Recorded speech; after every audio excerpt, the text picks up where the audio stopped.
Hello friends, welcome to ஹாயினோ. இன்றைக்கி நம்ம இந்த வீடியோவில் முள்ளங்கியோட கீரையை வச்சு தாங்க இன்றைக்கி ஒரு சாம்பார் ஒன்று எப்படி செய்யுது அப்படிங்கிறத பார்க்க போகிறோம். இது பார்த்தீங்கன்னா எங்கள் வீட்டில் சின்னதாக ஒரு டெரஸ் கார்டன் ஒன்று வச்சோம். அதில் பார்த்தீங்கன்னா ஃபர்ஸ்ட் டைம் வந்துட்டு நாங்கள் முள்ளங்கி போட்டதும் சின்னதாக தான் முள்ளங்கி வந்துச்சு. ஆனால் அந்த மேலே அந்த தழையெல்லாம் பார்த்தீங்கன்னா அவ்வளோ ஃப்ரெஷ்ஷாக சூப்பராக இருந்ததுங்க. ரொம்ப ஆர்கானிக்காக இருந்துச்சு. இல்லை எந்த ஒரு மருந்துமே போடாமல் அந்த தழையை மட்டும் பறித்து நிற்காது பருப்போடு சேர்த்து எப்படி சாம்பார் வைக்கிறது அப்படிங்கிறத உங்களோட நான் ஷேர் பண்ணியிருக்கேன். ஃபர்ஸ்ட்டு இலையை நல்லா தண்ணி விட்டு 2-3 தடவை நல்லா வாஷ் பண்ணிக்கோங்க. அந்த மண் இல்லாமல் வாஷ் பண்ணிவிட்டு இந்த மாதிரி நல்லா பொடியாக கட் பண்ணிக்கோங்க.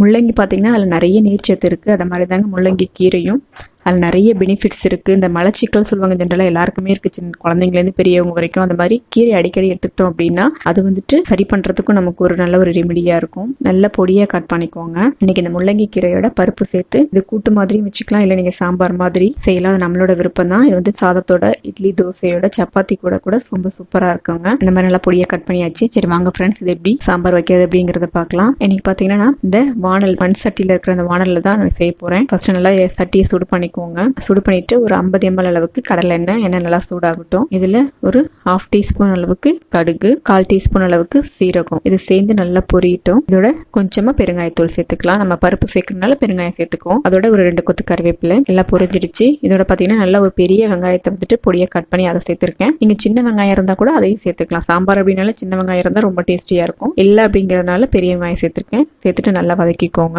நம்ம கீரையெல்லாம் பாத்தீங்கன்னா வாரத்துக்கு 3 நாள் 4 நாள் சாப்பிட்றது ரொம்ப நல்லதுங்க உடம்புக்கு. இந்த மாதிரி முள்ளங்கி வந்துட்டு இப்போ நிறைய மார்க்கெட்ல பார்த்தீங்கன்னா இந்த இலையோட கிடைக்குது, அதை வாங்கி நீங்கள் யூஸ் பண்ணிக்கோங்க.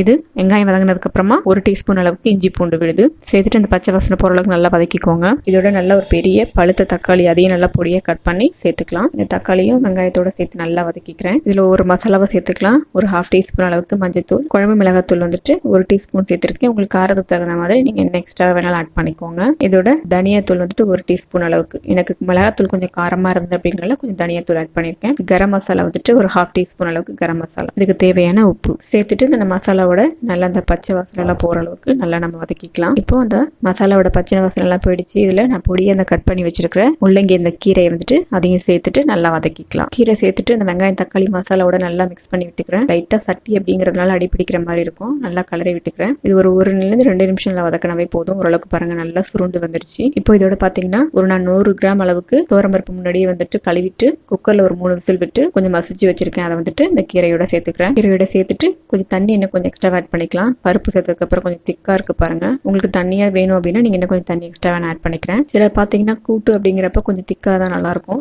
கொஞ்சம் சாம்பார் அப்படின்னா தண்ணியா இருந்தா நல்லா இருக்கும். உங்களுக்கு தேவையான அளவுக்கு நீங்க தண்ணி ஆட் பண்ணிக்கலாம். தண்ணி சேர்த்துட்டு உப்பு திட்டம் பார்த்துக்கோங்க. கம்மியா இருந்துச்சுன்னா நீங்க எக்ஸ்ட்ரா ஆட் பண்ணிக்கலாம். இது வந்துட்டு ரொம்ப நேரம் இப்ப வேக வைக்கிறதுல கீரை சேர்த்ததுக்கு அப்புறம் நம்ம ரொம்ப வேக வைக்கணும்ன்ற அவசியம் இல்லை. எந்த கீரையுமே சரி, அகத்திக்கீரை மட்டும் தான் ரொம்ப நேரம் வேகணும். மற்ற கீரை எல்லாமே ஒரு 2 நிமிஷம் வெந்தாலே போதும். இது பருப்போட சேர்த்து நல்லா வேகட்டும். இதுக்குள்ள ஊத்துறதுக்காக பாத்தீங்கன்னா நான் கொஞ்சமா ஒரு 10 பல் அளவுக்கு தேங்காய் தீனி வச்சிருக்கேன். அதோட ஒரு 1/2 டீஸ்பூன் அளவுக்கு சோம்பு, அதாவது பெருஞ்சீரகம், இதை சேர்த்துட்டு கொஞ்சமா தண்ணி விட்டு நல்லா மைய அரைச்சிட்டு வந்திருக்கோங்க. இது கூட்டு அப்படிங்கிறதுக்காக கொஞ்சமா நான் வந்து சேர்த்திருக்கேன். இல்ல தேவையில்லை அப்படின்னா நீங்க நல்லா கொதிச்சதுக்கு அப்புறமா இதோட ஸ்டாப் பண்ணிக்கலாம். நீங்க தேங்காய் ஊத்தணும்ன்ற அவசியம் இல்லை, நம்மளோட விருப்பம் தான். தேங்காய் சேர்க்கும் போது டேஸ்ட் இன்னும் கொஞ்சம் டிஃபரெண்டா நல்லா இருக்கும். அதனாலதான் சேர்த்திருக்கேன். தேங்காயும் பெருஞ்சீரகமும் சேர்த்துட்டு நல்லா மிக்ஸ் பண்ணி விட்டு நல்லா கொதி விட்டாலே போதும். ரொம்ப நேரம் கொதிக்கணும்ன்ற அவசியம் இல்லை. இப்ப பாருங்க நல்லா கொதிக்க ஆரம்பிச்சிருச்சு. இந்த ஸ்டேஜில் நம்ம ஸ்டவ் ஆஃப் பண்ணிக்கலாம். அவ்வளவுதான் ஃப்ரெண்ட்ஸ், நம்மளுடைய முள்ளங்கி கீரை சாம்பார் வந்துட்டு ரெடி ஆயிடுச்சு. கண்டிப்பா நீங்களும் உங்க வீட்டில் ட்ரை பண்ணி பாருங்க. எப்படி இருந்ததுங்கிறத உங்களோட கமெண்ட்ஸ் மறக்காம எனக்கு கமெண்ட் பண்ணுங்க. இந்த வீடியோ பிடிச்சிருந்தேன்னா ஹாயினோ சேனலுக்கு சப்ஸ்கிரைப் பண்ணுங்க. மறக்காம பக்கத்துல இருக்கிற பெல் பட்டனை பிரஸ் பண்ணிக்கோங்க. இன்னொரு சூப்பரான ஒரு ரெசிபியோட உங்களை நான் மீட் பண்றேன். Thank you friends.